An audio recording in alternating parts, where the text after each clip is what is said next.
আজকে আমরা শিখব কিভাবে অ্যাডভান্স ফটো কম্পোজিটিং করা যায় অ্যাডোব ফটোশপ সিসি 2022 দিয়ে। সবাইকে স্বাগত জানাচ্ছি অ্যাডভান্স ফটো কম্পোজিটিং এর প্রথম ভিডিওতে। তো সময় দেবে আমরা এই ব্যাকগ্রাউন্ডের উপরে আমাদের একটা নর্মাল ছবিকে হাইলি কম্পোজিট করব। তো সময় দেবে আপনারাও দেখতে থাকুন, আশা করি ভিডিওটি আপনাদের খুবই ভালো লাগবে। তো আমরা এটার উপরে আমাদের সাবজেক্টে নিয়ে আসতেছি। তো আমি এখানে ফাইলে ক্লিক করলাম, তারপরে এখান থেকে যাব ওপেন,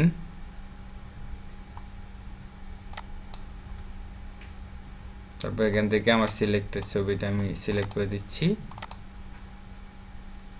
তো সময় দেওয়া আছে, এটা আমাদের সিলেক্টেড ছবি। তো আমরা জাস্ট এটাকে ধরে মাউস দিয়ে ড্র্যাগ করে এটার উপর নিয়ে যাচ্ছি। তো সময় দেওয়া আছে, এখন আমি এটার সাইজটাকে একটু ছোট করে দিচ্ছি, কারণ এটা একটি হাই রেজুলেশনের ফটো।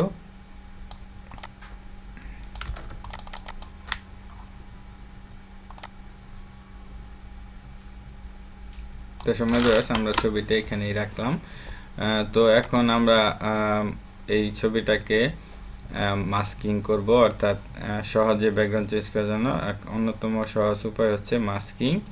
তো সময় দেওয়া আছে, আমরা এই যে এই টুলটা আছে, এই অবজেক্ট সিলেকশন টুল, এই টুলে ক্লিক করার সাথে সাথে ফটোশপ 2022-এ এই যেরকম অবজেক্ট ফাইন্ডার একটা অপশন ওপেন হবে, প্লাস হচ্ছে এখানে দেখেন সাবজেক্ট সিলেক্ট অ্যান্ড মাস্ক, দুইটা অপশন আছে। তো সময় দেওয়া আছে, আমি এখানে এই টুল দিয়েও করতে পারি। তো আমি এটাতে আনচেক করে দিলাম। তো সময় দেওয়া আছে, আমি এখানে দিব সাবজেক্ট সিলেক্ট বা সিলেক্ট সাবজেক্ট। এটা লোডিং দিতে কিছুটা সময় লাগতে পারে। তো দেখেন এটা আমাদের এখানে সাবজেক্টটাকে ইজিলি সিলেক্ট করে নিছে। তো সময় দেবে, এখন আমরা এই যে লেয়ার প্যানেলে ক্লিক করে লেয়ারটা ওপেন করে নিলাম। তারপর এই যে শুধু এই যে এখানে একটা ক্লিক করে দিব, তাহলে এটা লেয়ার মাস্ক হয়ে যাবে। তো সময় দেওয়া আছে, দেখেন এটা লেয়ার মাস্ক হয়ে গেছে। তো সময় দেবে, এখন আমরা এই ফটোটাকে একটু এই পাশে নিয়ে যাই।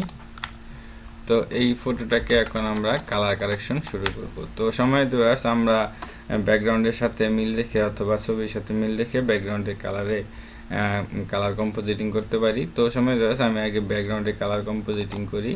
তো ব্যাকগ্রাউন্ডে এই জন্য আমরা একটা নিউ লেয়ার নিয়ে নিলাম। তারপরে এই যে এইটাতে ক্লিক করে এখান থেকে আমরা একটা সলিড কালার নিব। তো আমরা এখানে একটু রেড টাইপের কালারটাই নেই। ওকে, তো সময় দেওয়া এই রেড টাইপের কালারটা নিলাম। তারপর এই যে এখানে দেখেন এই যে একটা অপশন আছে, এটা হচ্ছে এখান থেকে আমরা ব্লেন্ড মোডটাকে এই যে সফট লাইট করে দিব, ব্লেন্ড মোডটাকে সফট লাইট করে দিব। তো সময় দেওয়া, তারপরে যে এখানে আমরা আবার আরেকটা নিব। তারপরে এখানে দেখেন যে ফটো ফিল্টার একটা অপশন আছে, তো আমরা ফটো ফিল্টারে ক্লিক করব। তো সময় দেওয়া, তারপর এখানে আবার আমরা রেড কালার নিব। রেড কালারটা নেওয়ার পরে এটাকে আমরা একটু রেড কালারটা হাইলাইট করে দিব, অর্থাৎ বাড়াই দিব সামান্য পরিমাণ। তারপরে এখানে অ্যাডজাস্টমেন্ট একটা অপশন আছে, তো অ্যাডজাস্টমেন্টে গিয়ে আমরা এটার ব্রাইটনেসটাকে একটু কমিয়ে দেবো, আর কন্ট্রাস্টটাকে একটু বাড়িয়ে দিব। ওকে, আমাদের এখানে এটার কাজ শেষ। তো সময় দেওয়া আছে, আমাদের ব্যাকগ্রাউন্ডের কাজ শেষ। এখন আমরা উপরের ছবিটা কম্পোজিটিং শুরু করব। তো সময় দেওয়া আসার জন্য আমি আবার লেয়ারে ক্লিক করলাম। তারপরে যে এই ছবির মাস্কিং লেয়ারে আমি সিলেক্ট করে নিচ্ছি। তো সময় দেওয়া, তারপরে এখানে আমি আরেকটা নতুন লেয়ার নিয়ে নিলাম। তো এখন আমরা এইখানে একটা সলিড কালার নিব, এই যে সলিড কালার। তো এখানে আমরা আবার সেই সেম রেড কালারটাই নিব। তো রেড কালারটা নেওয়ার পরে এখানে ব্লেন্ড মোড থেকে আমরা কালার বার্ন, তো সময় দেওয়া কালার বার্নটা দেওয়ার পরে এটার অপাসিটিটা আমরা কমিয়ে একদম এইরকম করে দিব 18 থেকে 20। তো সময় দেওয়া, তারপর আমরা এখানে আরেকটা লেয়ার নিব। তারপর এটাকে আমরা আবার ফটো ফিল্টারে যাব। তো এখানে দেখেন এই যে কালারটা আছে, এই কালারটাকে আমরা রেড কালার চুজ করে দিব, এই রেড কালার। ওকে, তো সময় দেওয়া, এটাকে আমরা একটু সামান্য বাড়িয়ে দিব। তারপর আমরা এই যে অ্যাডজাস্টমেন্টে ক্লিক করব। তারপর এটার কন্ট্রাস্টটাকে আমরা একটু বাড়িয়ে দিব, সামান্য পরিমাণ ব্রাইটনেসটাকে বাড়িয়ে দেব, আর কন্ট্রাস্টটাকে আর একটু বাড়িয়ে দেব। তারপর আবার আমরা ব্রাইটনেসটাকে হালকা একটু কমিয়ে দিব। তারপর আবার আমরা অ্যাডজাস্টমেন্টে যাব। তারপর এখানে দেখেন এক্সপোজার অপশন আছে, তো এই এক্সপোজারে গিয়ে এক্সপোজারটা আমরা একটু সামান্য কমাই দিব। তারপর এখানে দেখেন অফসেট যে অপশনটা আছে, এই অফসেট অপশনটা একটু সামান্য ছবির সাথে মিল রেখে একটু সামান্য বাড়াই দিবেন।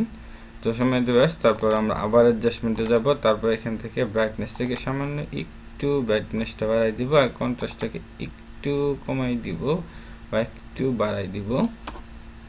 তো সময় দিবস এখন আমরা যদি আমাদের এই যে লেয়ার অপশন আছে, এই সবগুলা লেয়ারকে যদি এখানে ক্রপ করে ফেলি, আমরা এই সবগুলা সিলেক্ট করে দিলাম এখানে, ওকে। তারপর কন্ট্রোল জি, আবার এইটিকে ব্যাকগ্রাউন্ড লেয়ার সবগুলোকে সিলেক্ট করে এটাকে আবার আমরা গ্রুপ করে নিলাম, কন্ট্রোল জি।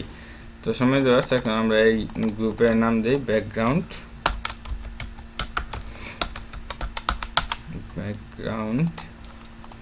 এটার নাম দিই আমরা সাবজেক্ট।